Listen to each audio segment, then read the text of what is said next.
Hey, what's up, everybody? I'd like to welcome you to lesson 1 of audio programming for beginners.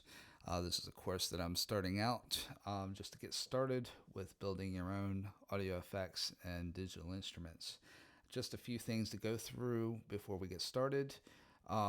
First thing is that I'm going to try to keep these videos limited to about 10 or 15 minutes of video. Just try to keep things nice and short and to the point, so we don't get drawn too far in. Second thing is I have a pen mouse now where I can write down and draw some of the concepts for you. Just to warn you, my writing and my drawing is pretty horrible, but hopefully it's good enough to get the idea across. So we're just going to jump into things, and I thought a great place to start would be just getting some foundations for some foundational knowledge of digital signal processing. And I know some of you might be thinking, well, why do I need to know this theory stuff? I just want to build, I just want to get to building audio effects and building programs.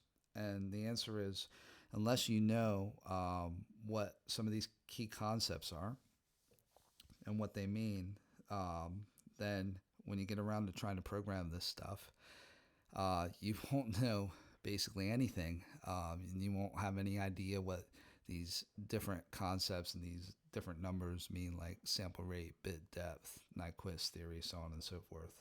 So this is just going to give you like a real rough foundation, and I'm going to kind of breeze through a lot of this stuff, but you could get really deep into this.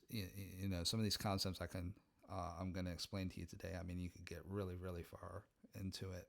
But I'm just giving you just enough to get you started, and hopefully, if you're curious about them, you can go in and you can read more about it.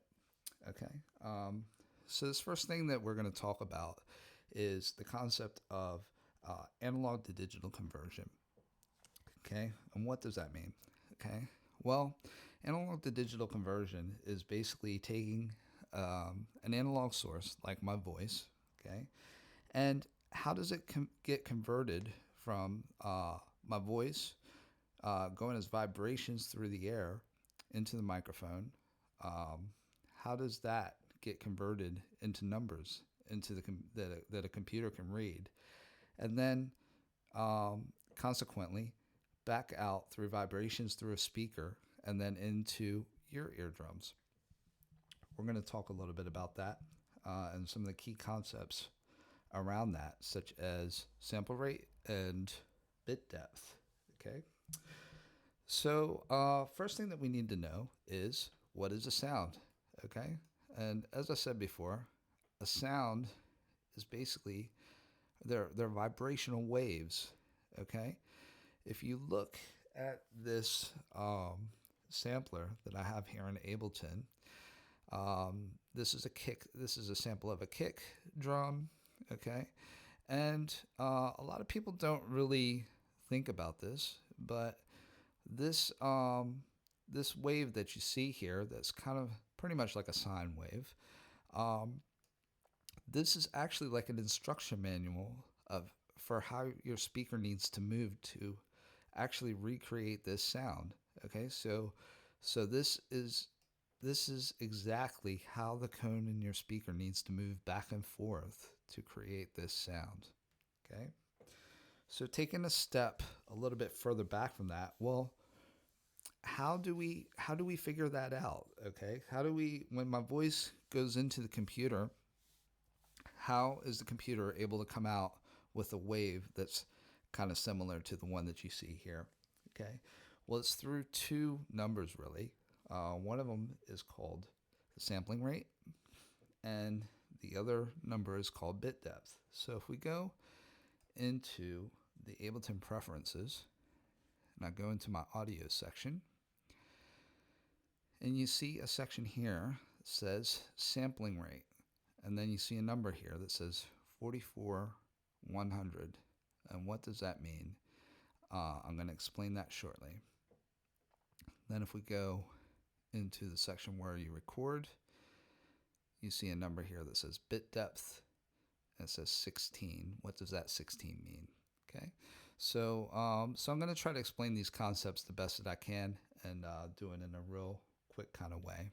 Okay, so if we go to my drawing board here, I pick up my pen. So the first thing that we're going to talk about is sampling rate. Okay. Okay, and the number that we had there was 44,100. Okay. Well, what does that mean? Well, it means exactly what it says. The sampling rate is the rate at which a signal is being sampled. Okay, so now I have a signal, which in this case, let's just say it's my voice, and it's like this. Okay. On this x-axis, we have time. Okay. So let's just say this is 1 second. Okay. So this is 0 to 1 second. Okay. 44,100 means that every second my voice gets sampled at different points 44,100 times. Okay? That's what the sampling rate means. It means that this signal gets sampled 44,100 times every second. Okay? So what happens is it looks at a point. Okay? Let's just say this point here. Okay, let me actually draw this on a different graph. Okay? So you got time 0, right? Let's just say my voice is doing this. Okay? And it sampled that.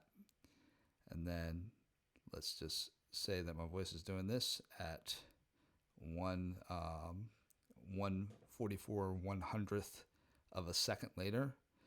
And then it's just doing these various things.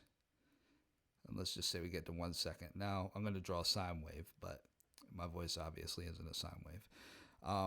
So what happens is that the voice is sampled. Okay, it's sampled like so.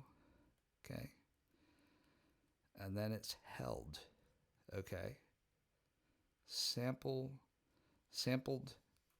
and hold. Okay, so what this basically means is that your voice gets sampled and then it holds that value until it gets to the next point where your voice needs to be sampled, and then it opens and it takes what the next value is, and then it holds that value until it gets to the next point where it needs to be sampled. Okay, then it just continues to do this, okay, for as long as you're recording. Okay, just like that. Okay, so that's sampled, and that's sample and hold. Okay, so at these points the value's taken. Okay, so now you have minus the wave is going between values of -1 and 1. Okay, so when you take this point and you sample it, okay, you could just say that that is 0 over 44/100th. So if we were just like putting numbers to these different times that that these values are being sampled, right? And then the next time would be like 1/44/100, right? Then the next point where it gets sampled, which would be like right here, that would be 2 over 44/100. Okay? So I'm just going to erase this so I have a clear board. So what are those values, right? So let's go back. Okay, so I've got these values. I've been sampling them, right?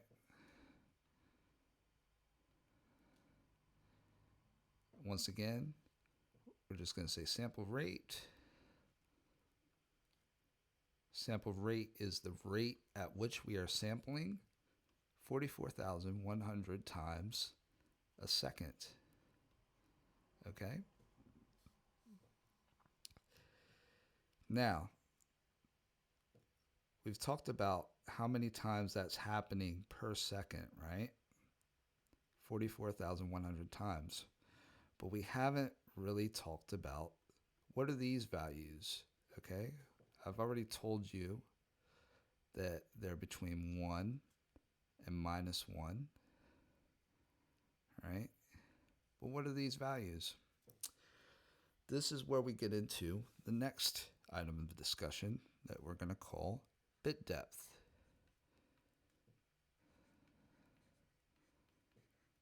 Okay. Now, what happens? We're gonna talk about two concepts actually: bit depth and quantization. Okay. So let's just take a look at this very point where my voice has been sampled. Okay.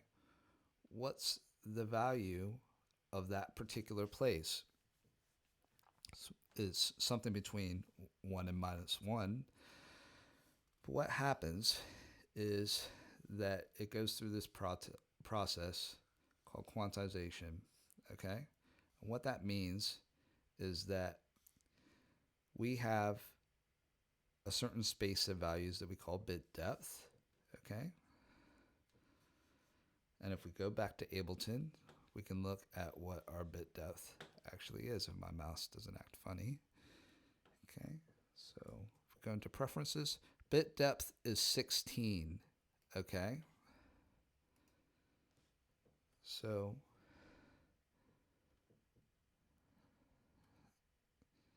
16. Okay. Does that mean that I have 16 places that I can go between 1 and -1? Well, no, that's not what it means. It means that you have 2 to the 16th power of places that you could go between 1 and -1. Okay. And if we calculate that out, I believe that makes it 65,536 places that you can go between 1 and -1. So what happens is you look at my voice, where is it at this point? Okay. Let's say that this point is this point. Okay. Talking about the same thing. What it does is it looks up and it looks down and it says what value is closest to one of these 6,536 values that we're allowed to choose. And it places this value up or down into that place. That's what quantization is. Okay. Now, when we have, so now we've sampled the voice, we've put it into its proper place, quantization, using the bit depth. Okay. Now, when we need to read it back out into the speakers, what happens is that this gets kind of filtered, and I'm not gonna go into a lot of detail about this just yet. But what happens is that this gets filtered. And what it does is it kind of smooths the changes between these different values. Okay, smooths them over, and then the voice in turn goes back out to the speakers. Okay.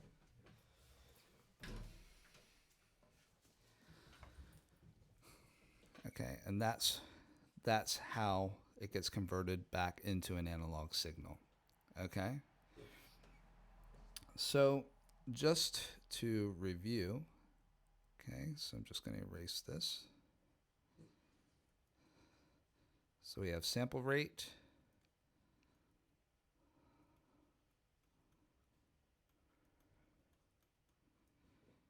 is 44,100 hertz. Okay, can be higher or can be lower, but standard is 44,100 hertz. Okay, now we're just going to talk about one more thing before we just kind of round up. Why 44,100 hertz? Right? Why isn't it higher? Why isn't it lower? Sorry, just had to close my door there. Okay, well, the human range of hearing is between 20 hertz and 20,000 hertz. Okay? Now, there's this theory. It's called the Nyquist theory. Okay?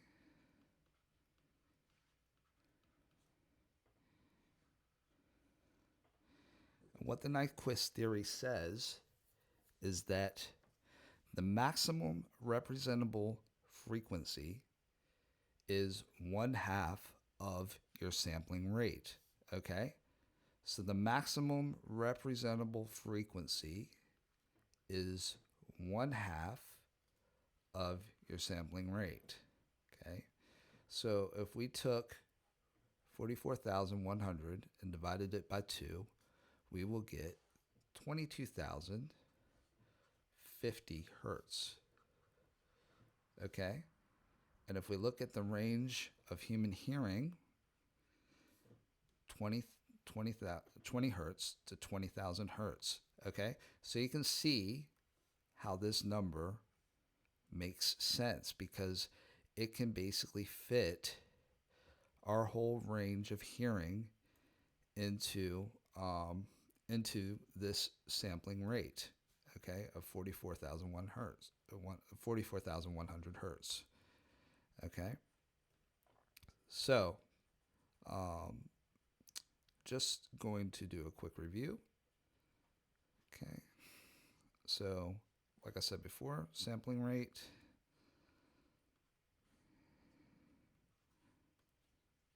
is how many times a second are we going to take a value? Okay, so if I go back down here, here's my wave. Okay, this is 1 second. This is 0. Okay, this is time. Okay, 44,100 times I'm reading values. Okay, the process of that is called sample and hold.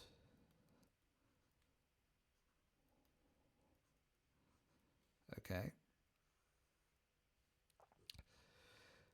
so I've sampled these points.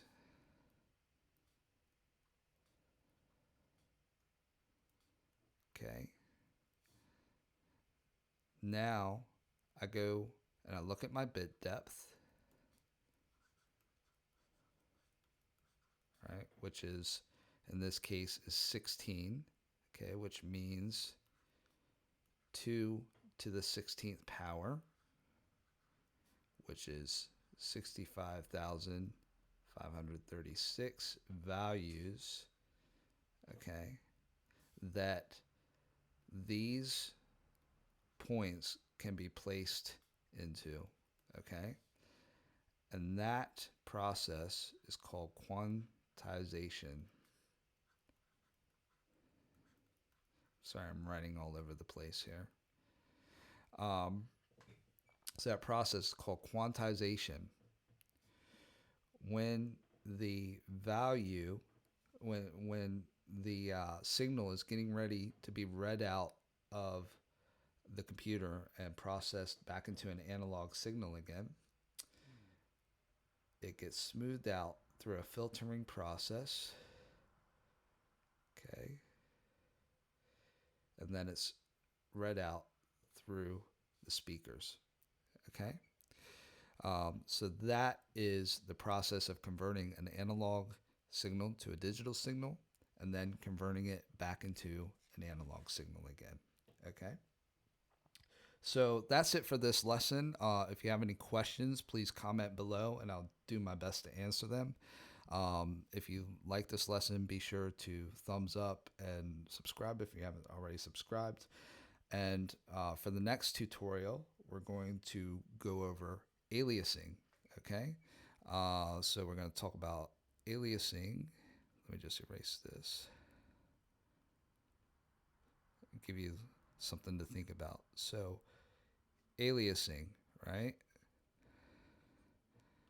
If my maximum representable frequency is 22,050 hertz, what happens if I have a signal that's 3,100 hertz, right?